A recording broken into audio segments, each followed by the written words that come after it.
जो कारोबारी बरादरी से हम लोगों ने इंटरेक्शन किया तो मिफ्ता साहब, एक तो उनकी बहुत शिकायत है कि पॉलिसी रेट जिसके ऊपर हम चल रहे हैं अभी और जो इंटरेस्ट रेट है इसके ऊपर सरमायाकारी तो मुकामी सरमायाकार भी नहीं करेगा, बाहर वाले को तो आप छोड़ ही दें। पहले 22 था, अभी भी 11 पे हम कह रहे आधा कर दिया, लेकिन टू हाई, ऊपर इंश्योरेंस की कॉस्ट डालें तो आप किसी काम के जोगे रह ही नहीं जाते, सरमाया की कॉस्ट बहुत बढ़ जाती है। दूसरा भी डॉलर का इशू बार बार आता है, तो डॉलर 6-7 अरब डॉलर स्टेट बैंक ने बाय किया मार्केट के अंदर से। आप ज़रा इंटरेस्ट रेट और नीचे करेंगे तो ये 300 क्रॉस कर जाएगा। कैसे मैनेज करें दोनों? सर देखिए, पिछले 9 महीने में 6.5 बिलियन स्टेट बैंक ने लिया। अब ये हमारी पुरानी गलतियों का इजाला है ना, ठीक है, लेकिन साथ साथ हुकूमत ने फिर 26 बिलियन डॉलर्स कर्ज लिया इस साल, जिसमें कुछ री रोल दिए। इसका मतलब है कि अगले साल भी फिर हमको यही पैसे वापस करने पड़ेंगे। 12-14 अरब डॉलर तो चाइनीज रोल ओवर है। नहीं, 10 अरब डॉलर तो एक डिपॉजिट्स है और बाकी मतलब और बाकी पैसे कराने पड़ते हैं रोल ओवर। तो पॉइंट है इसके, ये जो आपका कर्ज तो कम नहीं हो रहा, कर्ज तो वहीं खड़ा है। आप क्योंकि आप इस बार चलो 2 बिलियन डॉलर्स का आपका सरप्लस आया करंट अकाउंट, वरना तो आपका करंट अकाउंट डेफिसिट कम होता है। अब आपको ये बात तय करनी चाहिए कि यार हम इस नॉन प्रोडक्टिव कर्ज से, प्रोडक्टिव कर्ज लें वो और बात है, नॉन प्रोडक्टिव कर्ज से निकलने के लिए हमको थोड़ा सा एक्सपोर्ट बढ़ाना होगा। एक्सपोर्ट बढ़ाने के लिए आपको यहाँ पे चीज़ें अट्रैक्टिव बनानी होंगी। उस चीज़ों को बनाने के लिए आपको कुछ करना होगा। काम क्या बेचेंगे हम? आईटी वाले तो ये कर रहे हैं ना, आप क्या बेचेंगे बताएं सर? आप सोच नहीं सकते कि हम क्या बेच सकते हैं। जो दुनिया में जो चीज़ें बिकती हैं उसमें से आधी चीज़ें पाकिस्तान में बनती हैं। मतलब मैं अपना एक बताऊँ कि हम कैंडी बिस्किट बनाते हैं, कोई नहीं सोचता था। इस आपकी वजह से पाकिस्तान में शुगर महंगी है। ठीक है, नहीं मेरी वजह से नहीं है, हुकूमत की वजह से है। ये हुकूमत का शौक था शुगर महंगी करना, मेरा तो नुकसान होता है। तो लेकिन द थिंग इज़ कि पहली 2-4 साल, पिछले 15 साल चीनी इंटरनेशनल मार्केट से महंगी होती है, तो कैंडी बिस्किट तो नहीं बिक सकता है मिसाल के तौर पे। लेकिन डोंट थिंक कि पाकिस्तान क्या एक्सपोर्ट करेगा। हमें क्या पता कि क्या एक्सपोर्ट कर सकता है। इतनी बड़ी मार्केट है, हज़ारों एक्सपोर्टर्स हैं।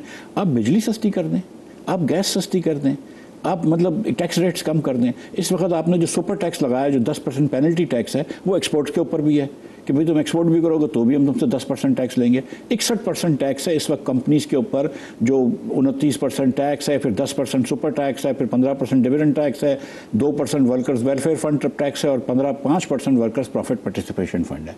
तो ये कौन टैक्स दे सकता है? मुझे तो लगता है सबसे ज़्यादा मेरी सैलरी से काटते हैं। मुझे लगता है इनके काबू आया वो तो सारी सैलरी काट के ले, वो तो इसलिए कि आपकी सैलरी बहुत ज़्यादा है, लेकिन वो काट के ले जाते हैं। हाँ, लेकिन द थिंग इज़ कि जो कमाल ये है कि जो 1.5 लाख रुपए कमा रहा है उसकी सैलरी से भी हम टैक्स काटते हैं, जिसका हुकूमत के वजीर आके कोई बैठ के बता देंगे इसके 3 बच्चे हैं तो वो पूरा कैसे करेगा 1.5 लाख में, आप उसका टैक्स काटते हैं।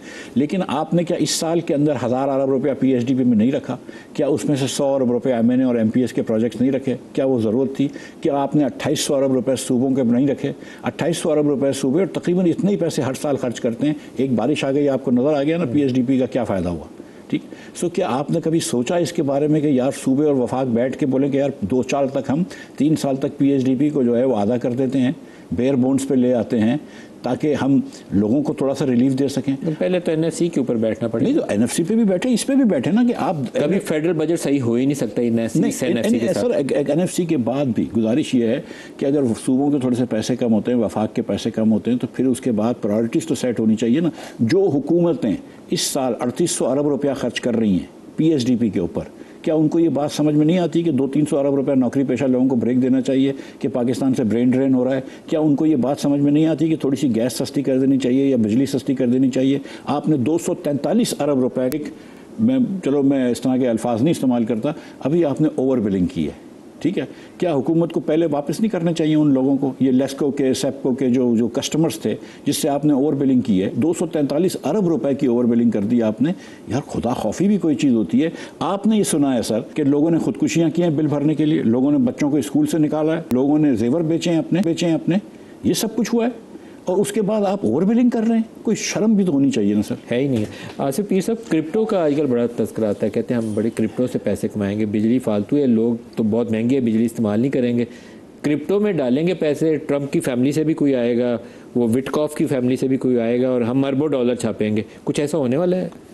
देखिए, जो इसका फंडामेंटल कॉन्सेप्ट है कि माइनिंग करनी है और इलेक्ट्रिसिटी, अगर आई थिंक मिफ्ता आपको ज़्यादा बता सकते हैं कि कितनी फारिग है और कितनी हम यूटिलाइजेशन कर सकते हैं, तो उसमें ऑफ कोर्स आपको पावर बहुत चाहिए, दैट्स एंड चीप पावर चाहिए। देखें, अगर महंगी होगी तो वो कॉस्ट इफेक्टिव ही नहीं होगा। ये बाद में बताएंगे, लेकिन is it a good business model for Pakistan? It depends कि how you want to use it, right. अगर आप कि पाकिस्तान में, अब मुझे अगर आप डेटा देखें तो आपको हैरानगी होगी कि इतने सारे लोगों ने क्रिप्टो अकाउंट्स ऑलरेडी खोले हुए हैं, right, and they are using it. अब इसके यूज़ केसेस फ़र्क हैं। देखें, कोई इसको क्या रेमिटेंस के लिए यूज़ करना चाहता है, कोई अपने पैसे बाहर ले जाना चाहता है।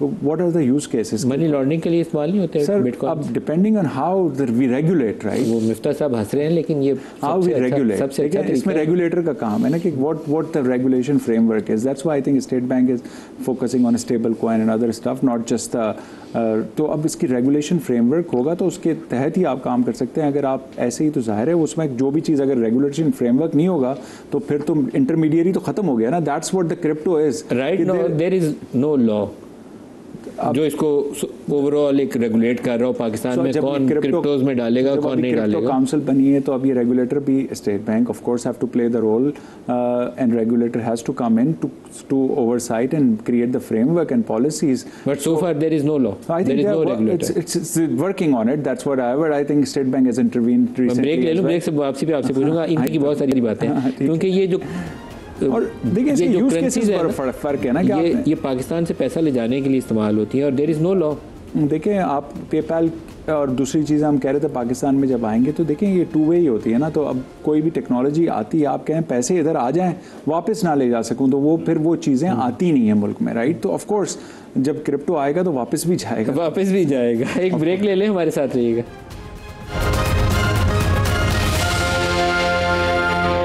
Welcome back. मिफ्ता साहब, क्रिप्टो पाकिस्तान में क्या करना चाहिए? इसके साथ बड़ा पोटेंशियल है कि नहीं पोटेंशियल है? सर, पोटेंशियल हो सकता है, ज़रूर हो। पैसा ले जाने के लिए? पैसा ले जाने के लिए तो पोटेंशियल है ना। आप क्रिप्टो वॉलेट ले आ सकते हैं यहाँ पे $1 मिलियन। किसी को पता ही नहीं चलेगा? किसी को पता नहीं चलेगा, ठीक है। अब हम वहाँ पे रेगुलेशन पे उधर पहुँचे भी नहीं है। स्टेट बैंक में कोई गलती नहीं है, मतलब वो आहिस्ते आहिस्ते होती है रेगुलेट। तो फिर ये शौक क्यों आ रहा है इतना में क्रिप्टो? सर देखिए, जो एक क्रिप्टो का जो एडवांटेज था कि क्योंकि अमेरिका के सदर ने भी क्रिप्टो की कम कोनी थी, तो इन्होंने क्रिप्टो की कुछ बात की, उसमें कोई हर्ज नहीं है।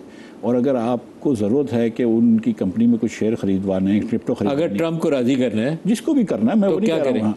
तो देखिए ना, यहाँ पे बड़े बड़े लोग हैं, 2 लोग तो इस पैनल पे बैठे हुए हैं, आसिफ साहब और आरिफ भाई, जो कि पेट्रियोटिक पाकिस्तानी हैं। इनको आप बोल सकते हैं कि यार तुम $1 मिलियन का खरीद लो। मंशा साहब को बोल सकते हैं, अलीम खान साहब को बोल सकते हैं कि भाई खरीद लो तुम लोग अपने अपने पैसे। अलीम साहब से तो मैं बात कर लूँगा, तो पहले इनसे साथ बैठे पूछे $1 मिलियन डालेंगे जी ट्रम्प को खुश करने के लिए? देखें, ये तो हमारा, ये तो ऐसे ही उन्होंने कह दिया। आई थिंक मिफ्ता साहब ने, आई थिंक देखिए पर्पज़ ये है कि हम तो बिजनेस देखें, what is a business value and what's ROI। जब तक कोई बिजनेस में ROI उसका ना हो तो आप तो कोई पैसे तो नहीं डालते। Proper business model.